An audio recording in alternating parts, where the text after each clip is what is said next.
Impanda Yanyuma TV, ishakiro ry'ubutumwa bwiza buzana abantu kuri Kristo kandi biteguza kugaruka kwe.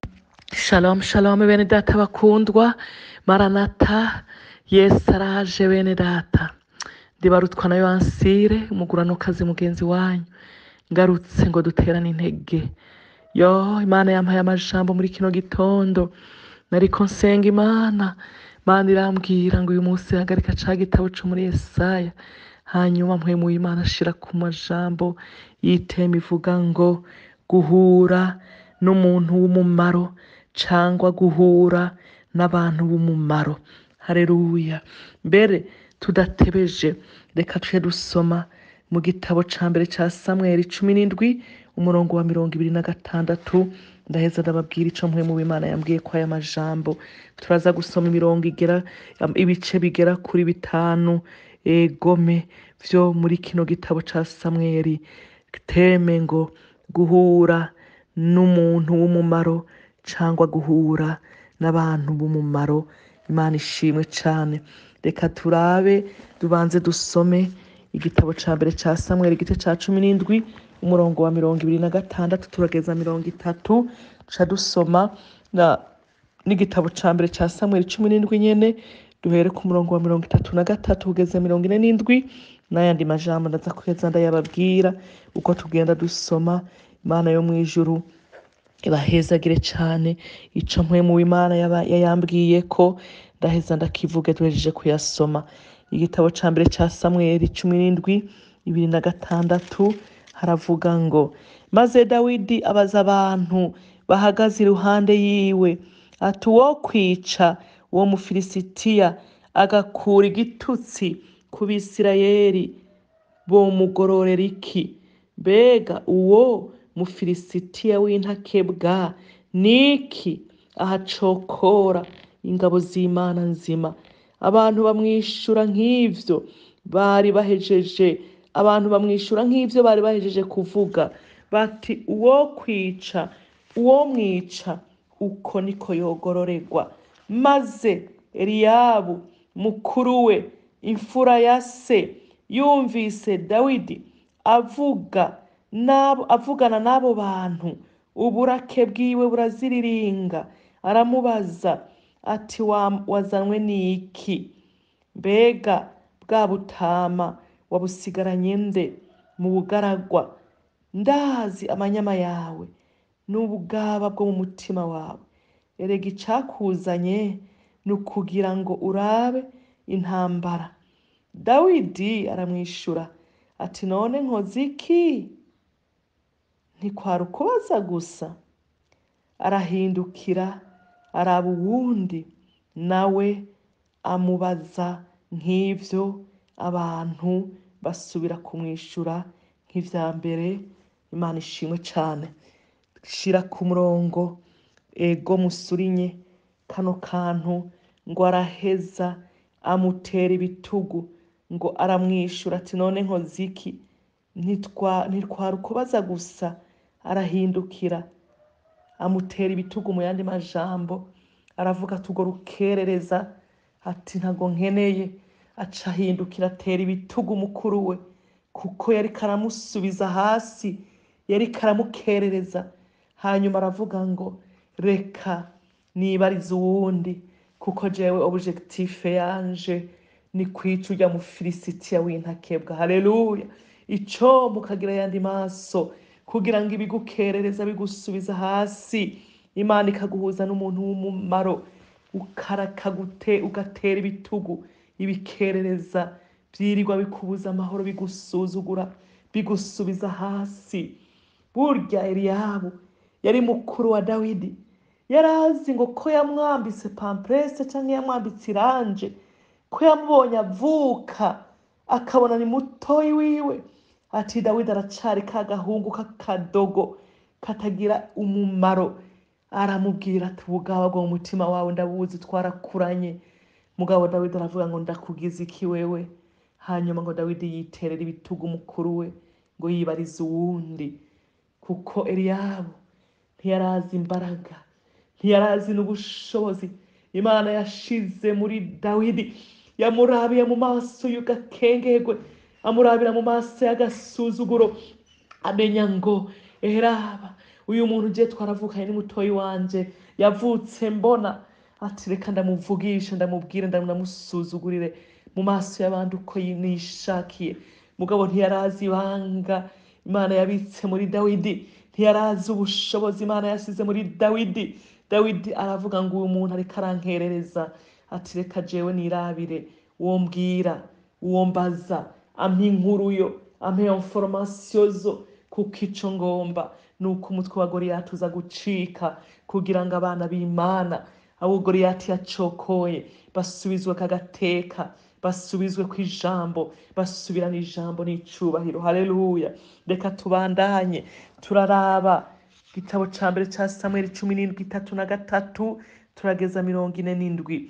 3:3 4. Sawuli yishura Dawidi ati ntiwoshobora kuja kugwanya uwo Mufilisitiya kuko ukiri umwana, ariko we yamenyereye kurwana uhereye mu buto bwiwe.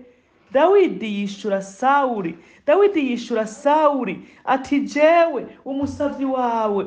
Dawidi yishura Sawuli ati jewe umusavyi wawe, iyo ndagiye intama za data hakaza intambwe canke idubu kigasahura umwana w'intama mu mukuku, twaca tugerekerana nkagikubita nkakiyaka mu kanwa, camvumbukana nkagisumira urusakanwa, nkagikubita nkacica. None umusavyi wawe ko namaze kwica intambwe n'idubu, n'uwo Mufilisitiya w'intakebwa azopfa nka kimwe muri vyo, kuko yacokoye ingabo z'Imana nzima. Dawidi atako aravuga atuhoraho yagiye andokora mu nzara z'intambwe no mu zidubu, arandokora no mu maboko y'uwo Mufilisitiya. Dawidi atako aravuga ati uhoraho yagiye andokora mu nzara z'intambwe no mu zidubu, arandokora no mu maboko y'uwo Mufilisitiya. Nuko Sawuli abarira Dawidi ati nuko genda, uhoraho abane nawe. Maze Sawuli yambika Dawidi imyambaro yiwe, amwambika n'inkofero y'umuringa mu mutwe n'umwinjiro w'ivyuma. Dawidi araheza ahagatira inkota yiwe hejuru y'iyo myambaro, agerageza gutambuka ngo arabe, kuko atabimenyereye. Maze abarira Sawuli ati bisinshobora kubijana kuko ntabimenyereye. Nuko Dawidi aravyiyambura, araheza ahitana inkota yiwe, araheza ahitana inkoni yiwe, ashitse ku kagezi atoramwo amabuye y'imburungu 5 ayarokeza mw'isaho yiwe y'ubwungere, kandi yari afise umugozi mu ntoke wo guteresha ibuye. Nuko aja guhura na wa Mufilisitiya. Imana ishimwe cane. Ingorane abantu bafise benshi, bagomba kwigereranya n'abami nabo bamenyereye gutwara inkoni y'ubwungere, akagomba kwigereranya n'ibintu biri hejuru kuko ari ahantu kanaka Imana yamushize, akagomba kwigereranya akigereranya n'ibimurengeye. Dawidi baramwambitse ibintu vy'umwami, baramwambika inkota n'intamba n'impuzu z'amateni, le tenue de combat d'aroi, imyambaro yo kugwana y'umwami. Mugabo aravuga ati atambutse yumva biramuremereye, ati ibi bintu nibikerereza, biraza kunjena, ntavyo menyereye jewe, ndakoresha ivyo menyereye. D'abord yari yamaze kudeklara, aravuga ngo uwo mwasi w'uhoraho, uyu mwasi w'abantu b'Imana b'Abisirayeli, ati uyu ni umwasi w'Imana. Atabasi b'Imana rero, Imana hari ukuntu yampaye ishurirwa nkica idubu nkica intambwe kandi ndazicisha inkoni ndazicisha amabuye kuko nivyo Imana yamenyereje irantrainingira hariya mu ishamba ndiko ndagira nte ndiko ndagwana. Hanyuma ati umwe ntiyabona Goliyati nk'igihangange, ntiyabona Goliyati nk'ikijeya kiriko gitera ubwoba ingabo, kuko mwibuke ko ingabo zari zinyegeje. Burya n'uyu Eliyabu yari umujenerali mugabo yari yinyegeje, kuko ngo Goliyati yamaze iminsi 40 acokora abana b'Imana, aza akabatuka akiyerekana akigaragaza akavuga ngo umuntu yumva ko yiyemera mu Bisirayeli, umusoda wa mbere yumva ko yiyemera naze duhangane. Nuko vyagenda kera, haboneka abantu b'abahizi, abantu b'ingabo bakomeye, umwe kuri umwe bakabanza bagashiranako, uwunesheje uwundi ingabo ziwe zikaca zikurikira zikagenda zikagwanya abandi. Goliyati ngamara iminsi myinshi aza sokoroka, bakaca batitira. Ingabo za Sawuli bakaca batitira, bakamenya bati yo turapfuye none haragarutse ga yemwe. Abajeneho barinyegeza beneda.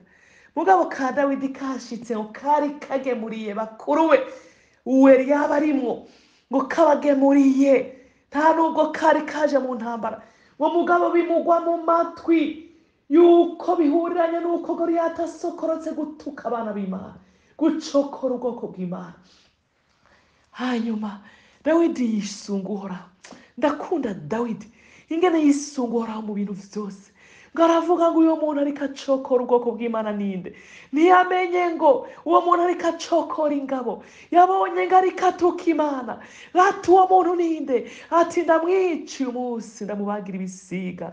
Hanyuma ababibwiye bakabona aracari kadogo, bakabona n'umwana. Sawuli aramubwira ati rega mwana uracari muto. Sawuli yishura Dawidi ati ntiwoshobora kuja kugwanya uwo Mufilisitiya kuko ukiri umwana, ariko we yamenyereye kugwana uhereye mu buto bwiwe. Sawuli nawe umwami abona Dawidi ku bwana ko ari umwana katomushobora, kuko aba bose barabira kubiboneka. Natwe ntituraba kubiboneka, ariko turaba kubitaboneka. Kuko ibiboneka ari ivy'igihe gito cane, kandi bitaboneka ari ivy'igihe bidashira. Nico gituma tutihebura naho umuntu wacu wo kurukoba ariko arabora. Umuntu wacu w'imbere yama yiyubura uko bukeye. Amarushwa yacu kwahutse yakanya kanone yiyongeranirije kudushikiriza ubwiza buremereye bw'ibihe bidashira. Natwe ntituraba kubiboneka, ariko turaba kubitaboneka. Kuko ibiboneka ari ivy'igihe gito cane, kandi bitaboneka ari ivy'ibihe bidashira. Aleluya! Ico mukarabi bitaboneka ndagusengera muri kano gatondo ngo Imana iguhuze n'umuntu w'umumaro ubona ibitaboneka. Nturabisha amaso izo ntambara, nturabisha amaso ibyo bisuzuguro, nturabisha amaso iyo statu yawe y'uno munsi. Dawidi abandi bose baraba kubiboneka harimo n'umwami, bakabona ngo Dawidi ni kadogo n'akana n'umushobora mwana, uyu muntu yamenyereye kugwana, uyu muntu ni kijeya. Birashoboka ko hari ikigatanya kiri imbere yawe uri kuravuga uyu munsi ngo ico kigatanya cova ko gute. Mugabo mw'ijuru hari Imana. Dawidi ngo yisunga Uhoraho abarira umwami, yumviriza amajambo y'ubwenge yamubwiye kandi akiri umwana. Ngo Dawidi yishura Sawuli ati jewe umusavyi wawe iyo ndagiye intama za data ndabora abanza kumwemeza ati burya umenye ko ntari umusoda ndumwungere. Haleluya. Ati hakaza intambwe canke idubu kigasahura umwana w'intama mu mukuku, twaca tugerekerana nkagikubita nkakiyaka mu kanwa camvumbukira, nkagisumira urusakanwa nkagikubita nkacica.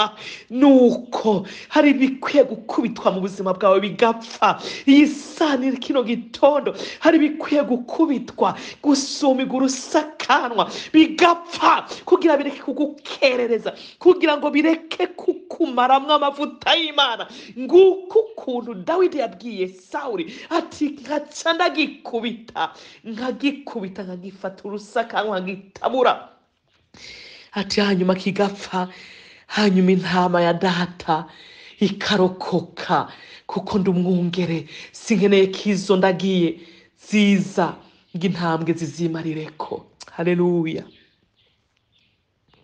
Ngo none umusavyi wawe ko namaze kwica intambwe n'idubu, n'uwo mufilisitiya w'intakebwa azopfa nka kimwe muri vyo, kuko yacokoye ingabo z'Imana nzima. Ariko urumva Dawidi vrema bihuriye he kwica intambwe n'idubu? None ko intambwe yari ije gutwara umwagazi w'intama, uyu nawe akaca amugereranya yuko ari imwe mu ntambwe n'idubu. Mugabo cette fois-ci intambwe n'idubu vyacokoye ubwoko bw'Imana. Mu yandi majambo Dawidi amuteza Imana. Hewe uzutinye umuntu avugana n'ijuru. Dawidi ateza Imana ujya mu Filisitiya, aravuga ati uyu mufilisitiya yacokoye Imana. Mu yandi majambo amuteranya n'Imana kugira ngo Imana aba ari ikiza gutabara. Nayo kumva hari umuntu yacokoye Imana, Imana ntishobora kuvyihanganira. Haleluya. Hari umuntu mu buzima bwawe yoba ariko aragucokoraga mwene da, hari umuntu mu buzima bwawe yoba ariko aragukerereza. Nagomba ndakubarire ngo muteze Imana, Imana izomenya ico imukorera. Haleluya. Dawidi ataravuga ati uyu nimwe mwidubu Goliyati, nimwe mwidubu maze kwica, nimwe mu ntambwe maze kwica, ni nk'imwe mw'intambwe maze kwica. Ati mugabo ikintu kiruta ibindi nuko intambwe zaba zije kurya umwagazi, ariko uyu nawe ariko acokora Imana, ubwoko bw'Imana. Imana niyo imukubita rero. Mu yandi majambo mwibuke ko intama igereranywa n'umwagazi, ngo Yesu n'umwagazi w'intama w'Imana. Haleluya. Iyo twomenya ibanga riri mu bantu b'Imana n'ibiri mu muntu asenga, ntiwosubira kurizwa n'ubuntu bw'ubusa, ntiwosubira gukererezwa n'ubuntu bw'ubufilisitiya n'ubufilisitiyakazi ngo bwantutse, ngo bwansuzuguye, ngo bwankengereye, ng'abantu dukorana, ng'abantu twigana, ng'abantu tuvukana, ng'abantu dusengana bansitaje. No way. Haleluya. Kuko yaraba Dawidi ngene yabandanije avuga. Dawidi atakora avuga atuhoraho yagiye andokora mu nzara z'intambwe no mu zidu, arandokora no mu maboko y'uwo mufilisitiya. Nuko Sawuli abarira Dawidi ati nuko genda amahoro, atuhoraho abane nawe. Imana ishimwe. Sawuli aratahura, arahava aratahura yuko uyu mwana nubwo ari umwana, uhoraho bari kumwe. Atuhoraho rero wavuze ko washize imbere izina ry'uhoraho, ati naba ari wabana nawe, aba ari wagwana intambara. Mu yandi majambo, kenshi tunanirwa kuko turondera kwigwanirira n'inguvu zacu. Kenshi tunanirwa kuko turondera kwigwanirira, turondera kwisigura birebire. Umwe niwe yavuze ngo iyo uri kurondera kwisigura muri birebire, uba utera wisobanya. Reka Imana igusigure, reka Uwiteka bari wagusigura muri izo ntambara. Uwiteka agusigure. Niwabwira umuntu ijambo rimwe cyangwa abiri, uce wigerezaho, ibisigaye Imana izogusigura. Ntibona ko Dawidi yari amaze guteza Imana ujya mu Filisitiya, ati yacokoye Imana, ati ni Imana baza kwihurira. Sawuli nk'umusoda nawe nyene yari yaramenyereye urugamba, azi strategie de guerre, azi ko atamusivile ashobora kuja kurwanya umusirikare atambaye tenue militaire, acamuha amateni yiwe ngo yambare. Mugabo Dawidi aravyambara. Amaze kuvyambara, mwumvise ingene ngaha ku murongo wa 37 ngo Dawidi araheza ahagatira inkota yiwe hejuru y'iyo myambaro, agerageza gutambuka ngo arabe kuko atabimenyereye. Maze abarira Sawuli ati sinshobora kubijana kuko ntabimenyereye. Nuko Dawidi aravyiyambura. Ico mukiyambura ivyo utamenyereye. Uyu munsi uri umukobwa watanguye kuza uriyambika utumini, utujipa tutadugukwiye kuko wabonye washikanye imyaka 30 nta n'urakubaza izina. Utanguye kwimwa ingohe, utanguye gusongora inzaru zikariho bazoca bakubona. Ariko ivyo ntubimenyereye. Wamenyereye ivi, wamenyereye gupfukamika ivi no gusenga no gukwega ivyo bijipo birebire nyene. Gumiza ivi hasi niho Imana izogusanga. Kwiyambura ubusa no gutangura kuja mu kabare ngunwe nk'amahenikere n'amashampanye, sivyo bizotuma bagushima. Uzohura n'umunyakabare nyene yababajwe n'akabare, hanyuma agutware. Niwashika mu rugo uzoba ari urugo rw'umuriro aho kuba urugo rw'umugisha, kuko abantu benshi bariko barishushanya. Abantu benshi bari mu vyo batamenyereye. Abantu benshi bari mu bintu batamenyereye, vyabateye ingorane, vyabazaniye akaga kuko ntibabimenyereye. Kuko abana b'Imana abaja i Siyoni, abaja mw'ijuru, turafise imvugo tumenyereye, turafise ingendo tumenyereye, turafise inyifato tumenyereye y'abaja mw'ijuru. Mugabo niwifatanya ngo nuko usigaye nawe unyonga imodoka, ngo reka ntangure kwipompa nishire muri groupe y'abaframason, muri groupe y'abarozi, muri groupe y'abagore b'amashirasoni batuka abagabo, bahimita abagabo, muri groupe y'abakobwa b'amashirasoni batwara abagabo b'abandi. Kuko nawe ngo usigaye unyonga imodoka nk'abandi, kuko nawe usigaye ugenda nawe wicara mu ntebe yo mu biro zimwe zizunguriza, ngo nawe ngo uce wigereranya n'abandi, utangure kurya ibiturire, utangura kugira amanyanga nkabo. Ndakubwire ivyo bizokwica, nta kindi bizogutera atari amagorwa. Dawidi yaravuze ngo umviriza mwami ndakwingize, ibi bintu sinabimenyereye, undeke ngende gisivile uko menyereye nyene. Mugabo muri ico gisivile canje hariho training y'Imana, hari ukuntu Imana yaforomye. Ujya muririmbyi turabira kubiboneka. Ibiboneka birahenda amaso, bigahenda abantu, ugahora urabira abantu mu maso yawe aboneka.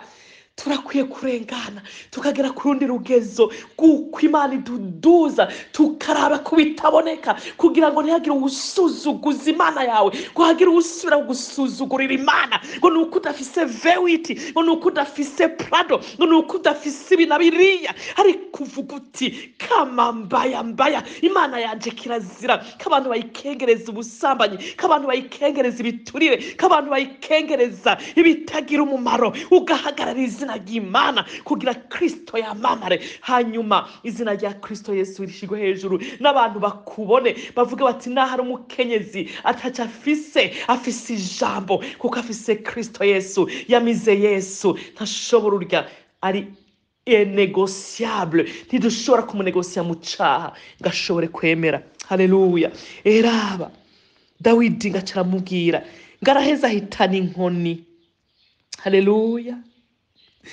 araheza ahitana inkoni yiwe kuko niyo yari amenyereye ashitse ku kagezi atora amabuye y'imburungu 5 ayarokeza mu isaho yiwe y'ubwungere kandi yari afise umugozi mu ntoki wo guteresha ibuye nuko aja guhura na wa mufilisitiya bene data Imana ishimwe cane umviriza umufilisitiya nawe amubonye ingene vyaciye bibandanya reka tubandanye umurongo wa 42 wa 41 wa mufilisitiya nawe aza guhura na Dawidi umutwaje inkinzo amutamaje imbere abantu rero bagomba gutera ubwoba abandi aba escort erega yari afande akomeye yari general baba bafise abandi bafande bato bagenda babakikuje kugira ngo bereke abantu nyene kara abantu bahatari ngo umutwaje inkoni urumva hariho waratwaje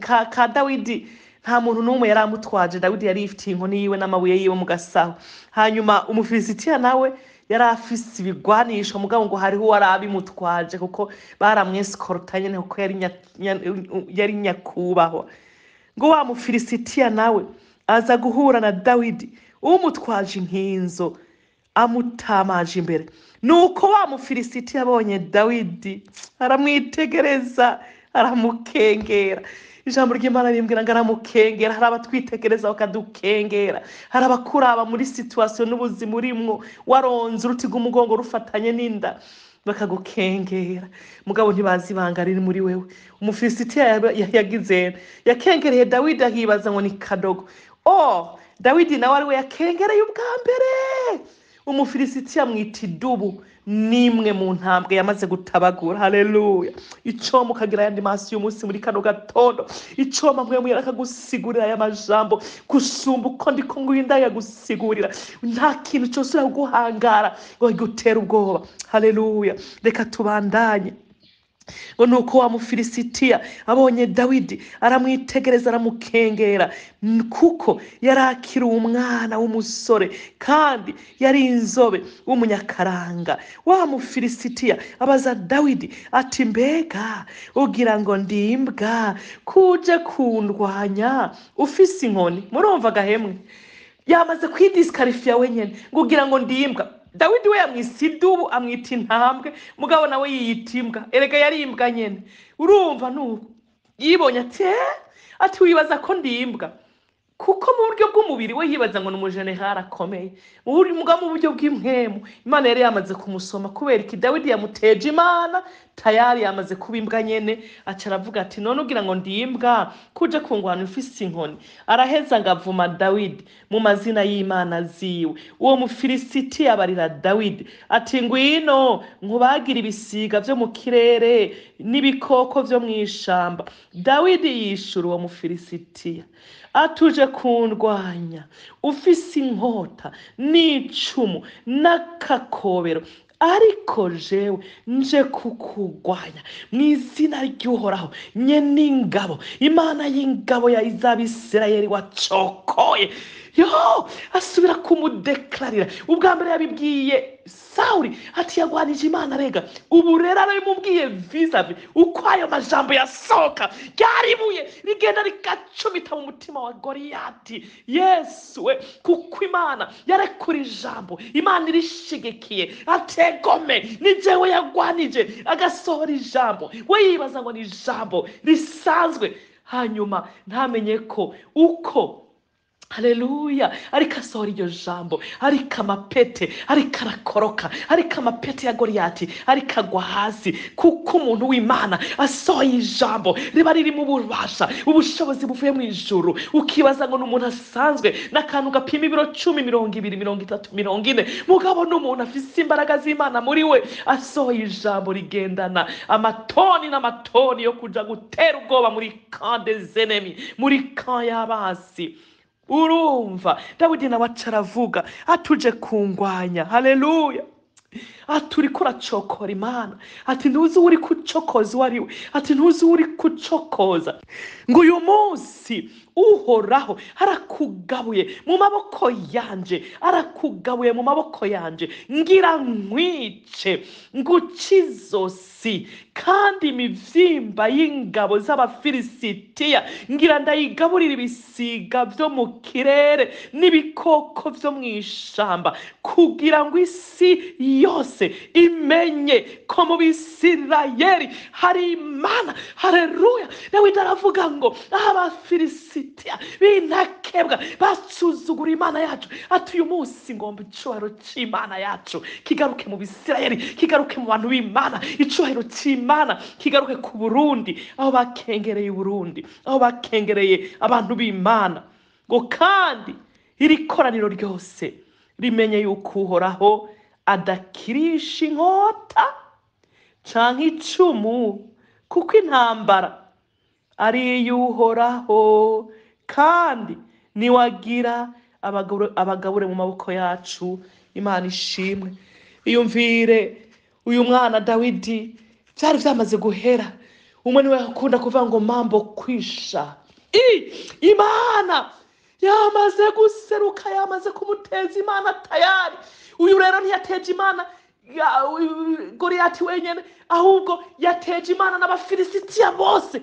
Aravuga ati uyu munsi icubahiro c'Imana kiragaruka ku Bisirayeli, kuko Abafilisitiya ati ndabagaburira ibisiga, ati n'ibikoko vyo mw'ishamba nivyo biza kuza kugira dine ku mivyimba y'Abafilisitiya. Ibaze Dawidi umwana nk'urya, ngo yarakira umwana mu vy'ukuri mu myaka, ubiravye nta kintu wari kubona yari yitwaje wabona yuko yoshobora kuvuga amajambo nk'ayo ayabwira umuntu w'umujenerali afise amapeta jejeta. Mugabo kuko yari afise Imana, ndakwifuriza kugarukana Imana muri wewe. Imana iguhuze n'umuntu w'umumaro, Imana iguhuze n'umuntu w'akamaro nka Dawidi ashobora kuremesha ingabo. Reka tubandanye dusome turabe ico Samweli wa mbere, igitabo ca mbere ca Samweli 18 umurongo wa mbere kugeza 5. Twarabonye tumaze gusoma hose amajambo yabonye byavuye bigenda uko nyene, ibuye rimwe gusa gome Dawidi arirekuye, kuko burya harya rega Goliyati Dawidi yagiye kumwica yashize kera. Aya majambo yabanje gusohora amubwira amuteza Uhoraho ko yasuzuguye Imana, hajya byari byamaze kurangira. Goliyati yari yamaze gupfa kera arekuye ibuye rya mbere, hanyuma acaramuhohosha, byari byabaye. Umviriza rero, umuhungu wa Sawuli abonye ko Dawidi atari umuntu wo guta mu ndasa, ari umukozi w'Imana, Imana yasize amavuta, nguko uko yaciye amubwira ngo acarondera ubugenzi kugira ngo bashobore kunwana. Ni nawe yagiye aza aramubwira amasokesi amufitiye, kuko ico gihe na Sawuli yatanguye inzigo n'ishari byo kugomba kwica Dawidi. Hanyuma Imana iba yateguye mu rugo rwa Sawuli nyene umuhungu bakundana na Dawidi kugira ngo azaramubwira amabanga. Reka Imana iguhuze n'umuntu w'akamaro muri kano gatondo, Imana iguhuze n'abantu b'akamaro mu buzima bwawe. Haleluya. Imana ishimwe cyane, Imana ihabwa icubahiro. Bakundwa abantu b'Imana nzima, ngo uko Dawidi na Yonatani bakundanye, nuko Dawidi amaze kuganira na Sawuli, umutima wa Yonatani uca ufatana n'uwa Dawidi akaramata. Yonatani amukunda nk'uko yikunda, maze uwo munsi Sawuli acagumya Dawidi, ntiyamukundira gusubira kwa se ukundi. Bukeye Yonatani asezerana isezerano na Dawidi, kuko yari amukunze nk'uko yikunda. Yonatani yikiza umutamana wiwe yari yambaye, awuha Dawidi, amuha n'ivyo yambara mu ntambara, mbere n'inkota yiwe n'umuheto n'umukanda. Nuko Dawidi yamagenda aho Sawuli yamutuma hose akabigiramo ikiganza ciza, bituma Sawuli amuha kugaba ingabo ziwe. Abantu bose barabishima, mbere n'abagendanyi ba Sawuli nabo Imana ishimwe. Murabona ingene Dawidi Imana imaze kumukoresha igitangaza akica Goliyati, Sawuli yaciye amugumya. Kumbe yari umugambi w'Imana, iyo n'iyindi nyigisho, kuko Imana itangura kumigisha iby'ubwami, kuko mwibuke ko Dawidi yari yarimikishijwe amavuta kari wazosubirira Sawuli. Hanyuma atangura kumuzana, acangamuha kugaba ingabo. Bene data, reka ndakubwira ukaba umukunzi w'Imana. Ntaho twigiye ngo tubone Dawidi yarabaye aja ku ikosi y'abasoda, kuko narababwiye ngo Imana ntikoresha umusivile, Imana ikoresha umuntu yaforomye. Ntaho twabonye Dawidi yigeze aja muri kosi yo kwirukana amaki kujya abasoda bagira ngo yiyandikishe mu gisoda. Mugabo kubera yakuze yubaha Imana, yakuze asenga, yakuze arondera Imana, Imana ikimushira mu ngabo. Kubera iby'ubuhizi Imana ihejeje kumukoresha, yaramwiforomeye imwinjiza muri pare royale. Kwinjiye Imana irahamwinjiza. Mwibuke Eliyabu umukuru wamusuzugura, mugabo aca asanga agiye kuba ibwami, kuko yari ku mutima w'Imana, kandi Imana yari yaramushimye kizomukoresha iby'ubuhizi. Imana ico yakuvuze kiragiteramira, ntuze utega ubwoba n'amajambo y'abantu. Samweli wa mbere 20:14-23.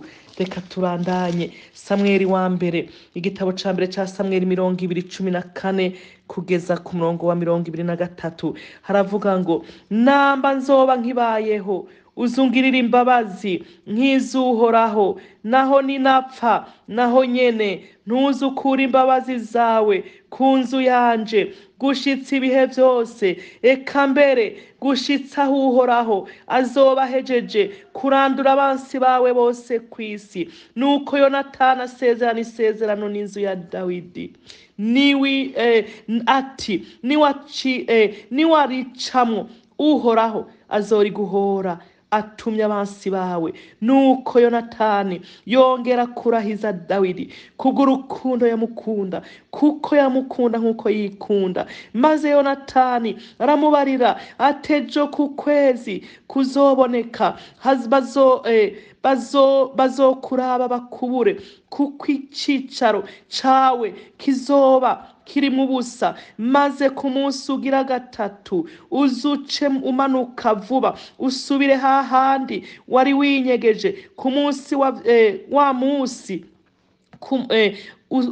wari winyegeje ku munsi wa vya bindi, ugume hambavu ya ca gihoro c'amabuye. Nanje nzorasa imyampi 3 iruhande yaco, nkaho ndi nico ngenekereje. Nce ntuma umwana ndamubarire nti, genda utore irya myampi. Maze ninabarira urya nyamwana, neho imyampi iri hino yawe, nuyabire uzuhezuze, kuko azoba ari amahoro ataco winona, kuko azoba ari amahoro ataco kwinona. Nkurahiye uguhoraho kuhoraho. Ariko ninabarira nyamuhungu, neho imyampi iri hirya yawe, uzuheze uhunge, kuko Uhoraho azoba aguhungishije. Kandi iri jambo tuvuganye twe nawe, Uhoraho abe hagati yacu ibihe vyose. Nababwiye ngo Imana yampaye teme yo kuvuga ngo Imana iguhuze n'umuntu w'umumaro. Eheraba ariko aramugira inama.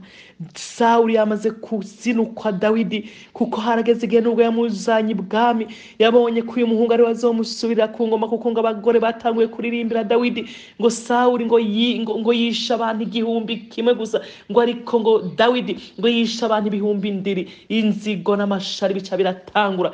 Sawuli ahiga kwica Dawidi.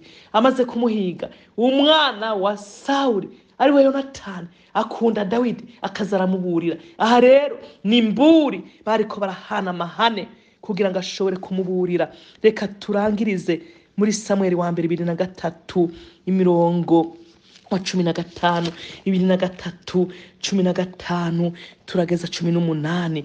Maze Yonatani aja kuremesha Dawidi.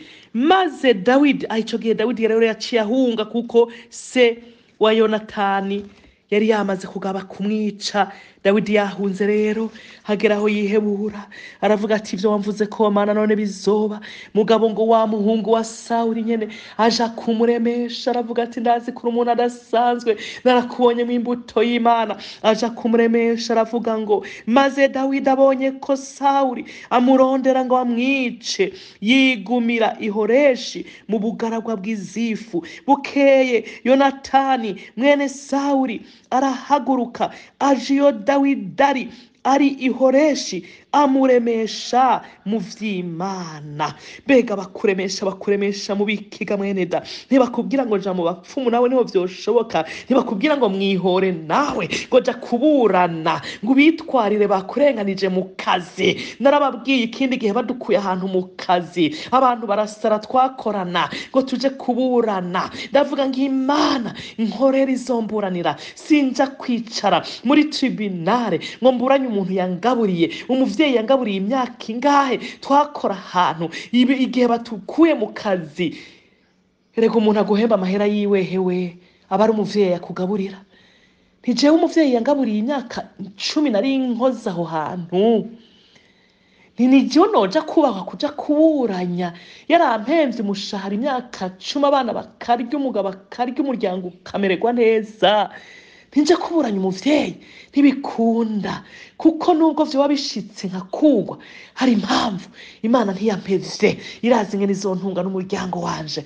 Hari igihe rero abantu bakosha ati ngo tuje kuburana, ngo tuje kwitwara baturenganije. Mugabo reka Imana ikuburanire, Imana izokurenganura. Haleluya. Eraba ngo Dawidi yamuremesheje mu vy'Imana. Remesherezwa mu vy'Imana, ntibakuremeshe kuja kugira kuja gukora ikibi nawe. Ngaramubarira ati reka gutinya, kuko ukuboko kwa data Sawuli kutazogushikira, kandi uzoba umwami w'Abisirayeli, nanje nzoba uwa kabiri kuri wewe, kandi data Sawuli nawe arabizi. Murumvaga bene da? Yonatani icomba Imana ikaguhuza n'umuntu w'umumaro muri kano gatondo. Abwira ubundi uyu Yonatani niwe yari umwana w'umwami, niwe yategereza kugwanira ingoma yuko ari bazosubira se wiwe niyamara gutanga. Mugabo aravuga ati je nabonye ubutwari muri Dawidi, jewe nubwo ndi umwana w'umwami sije nzoba umwami ngo nsubirire papa. Ni Dawidi Imana yatoye. Yonatani agira ihishurirwa kandi ntiyagirira inzigo Dawidi, arabimwumvisha ati na data arabizi ko naho ariko araguhiga ngo akwice atazogushobora wewe udakogwa ko Imana ari igushigikiye. Umuntu wisha abafilisitiya bangana kurya, umuntu wisunga uhoraho mu vyo ukora vyose, uwo muntu azoguhangara ninde ngo nanzi ni data ngo nuko ari umwami? Ati ntibishoboka. Arabimubwira. Bompi baraheza basezeranira isezerano imbere y'uhoraho, maze Dawidi yigumira i Horeshi, Yonatani nawe asubiriwe. Imana ishimwe cane. Umviriza rero mu kurangiza, uhoraho yambwiye ngo Imana isohore uyu munsi. Uhoraho asohoye mu buzima bwawe abantu bagukerereza. Haleluya. Ahubwo yinjije mu buzima bwawe abantu b'umumaro. Hari abantu bagusubiza inyuma iyo muri kumwe, hari n'abandi batuma ukura iyo binjiye mu buzima bwawe. Ndasenza Imana rero muri kino gitondo ngo Imana iguhuze n'abantu b'umumaro bagutera intege mu rugendo kandi bagukuza, atarabagucinyiza bagusubiza hasi. Dusenga Imana. Imana ishimwe. Mana turagushimiye, uri arufurome guri itanguro n'iherezo. Iki gitondo duhuze n'abantu b'umumaro, sohora ibitagira umumaro muri twebwe. Turagushimiye, duhuze nk'abantu nka Yonatani, nubwo yari mu nzu y'umwami yagiye kuremesha umuntu nka Dawidi yarakiri kadogo, atabona iyo bija niyo biva mugabo, kuko yari aho yishurirwa ko Dawidi Imana yashimye aja kumuremesha. Ndavuze ngo abababaye, abariko bararira kino gitondo, abihebuye kino gitondo, bahuze n'umuntu w'umumaro kugira ngo ashobore kubabera akamaro mu buzima bwabo kino gitondo. sohora mu izina rya Yesu Kristo ibikerereza muri twebwe, sohora abantu batumanamwo amavuta, sohora abantu batumanura, utwinjiriza abantu batuduza mu mpwemu, abantu badukuza mu mpwemu, abaribo duhura nabo iki gitondo mu matelefone yacu turirukanye, turablotse mu izina rya Yesu, abantu badutelefona batubwira ubujajwa, batubwira ibitagira umumaro, batubwira ibintu bitameze neza, turasohoye mu izina rya Yesu Kristo. Amatelefone yacu, repertoire y'amatelefone yacu abemwe abantu b'umumaro badukuza baturemesha mu vy'Imana. Haleluya, uri Imana y'amahoro. Turagushimiye kuno musi hari umuntu uvuganye nawe, iki gitondo hari umuntu uvuganye nawe, hari abantu winjije mu buzima bwiwe, hari ibintu usohoye, hari ibintu usohoye, bishobora kuba ari abantu canke ibintu usohoye bitagira umumaro, ukinjiza abantu canke ibintu vy'umumaro mu buzima bwacu, mu buzima bwa bene data bari kubanyumviriza. Icubahiro gihabwe wewe ubu n'ibihe bidashira mu izina rya Yesu Kristo, amen. Imana iguhezagire. Maranatha, mugendana ubwami bw'Imana, muhure n'umuntu w'umumaro kuri uyu munsi, mutelefonwe n'umuntu w'umumaro kuri uno munsi. Yesu abahezagire, mugire ubwami bw'Imana muri mwebwe. Ndabakunda, muri ab'agaciro, amen.